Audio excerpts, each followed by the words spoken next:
Bon, autant le dire tout de suite, hein, il y a des jours comme ça, quand on est supporter de foot, on se réveille avec un blues qui est parfois dur à décrire. C'est du vécu ça, Jim, hein? Oui, c'est du vécu. Je pense qu'il y a beaucoup de gens qui nous écoutent et qui nous regardent, qui comprennent la douleur ce matin.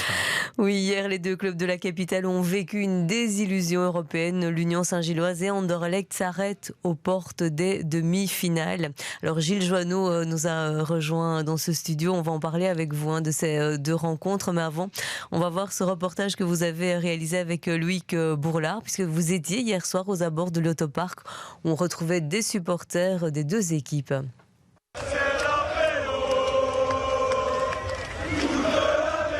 Chants et fumigènes à l'aller, calme plat au retour. Ce jeudi soir, le Lotopark connaît un début de soirée plus paisible. Les deux clubs bruxellois jouent leur avenir à quelques heures d'intervalle, l'un en Hollande et l'autre au Lotopark. Entre les deux rencontres, certains supporters sont partagés. Après, je vais voir l'Union, mais j'ai des priorités. Donc, je suis à la coupe aujourd'hui, chez Michou.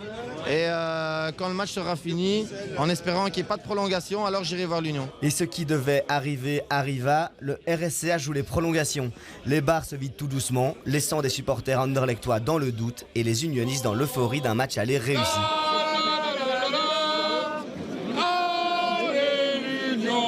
Ici, on a la chance de jouer chez nos voisins. On est beaucoup plus. Oui, on sait ce qui nous attend si on gagne. Donc on est tous en train de rêver. Aux abords du stade, les couleurs jaune et bleu prennent le pas sur le mauve. Doucement mais sûrement, les supporters unionistes pénètrent dans le stade. Une seule idée en tête pour les Union Boys, montrer qui est le patron de la ville. On est bien ici à l'Union. On est chez nous. Dans un stade comme ça résonne. On était 13 000 contre l'Union Berlin. Aujourd'hui, on va 17 000. Maintenant, Anderlecht, ils n'ont jamais connu l'ambiance qu'on va mettre ce soir. À quelques mètres de là, le RSCA est éliminé. Une grande tristesse pour Michou, la célèbre tenancière de la coupe. Il n'y a pas grand-chose à dire. Je crois que ça méritait pour la Z. Ils ont eu beaucoup plus d'occasions que nous. Moi, j'ai l'impression, franchement, que physiquement, on était cuits. Quelques heures après la défaite du RSCA, l'USG connaît le même sort. Un score de 1-4 difficile à encaisser, malgré la fierté unioniste. Je suis un peu triste, mais je suis fier du parcours que l'Union a pu parcourir durant cette Europa League. Je pense que c'est bien et allez l'Union. Déception ou fierté, certains ont fait leur choix. Dans la défaite, les supporters sont restés dignes avec une idée en tête, chanter pour leur club.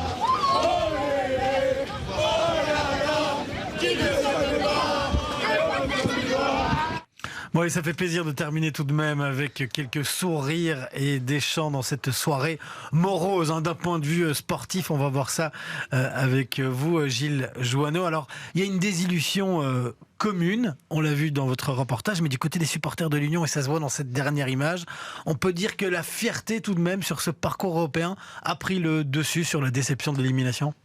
Oui, on peut dire ça, surtout du côté unioniste, parce qu'en fait, il y a un monde de différence entre la saison d'Anderlecht et la saison de l'Union. Mais d'un côté, la saison d'Anderlecht dimanche peut être terminée en cas de défaite contre Malines, tandis que l'Union, quoi qu'il arrive, elle va encore jouer le titre, donc elle a encore quelque chose à jouer. Pour l'USG, l'Europe, c'était surtout du bonus. Donc voilà, ils n'avaient pas grand-chose à perdre. On ne les attendait pas à ce niveau-là, il faut le dire aussi. Ils ont été vraiment loin, ils ont produit du jeu assez incroyable durant tout le long de la compétition. Donc ils n'auront pas de mal à tourner le bouton, car leur fin de saison est encore vraiment excitante.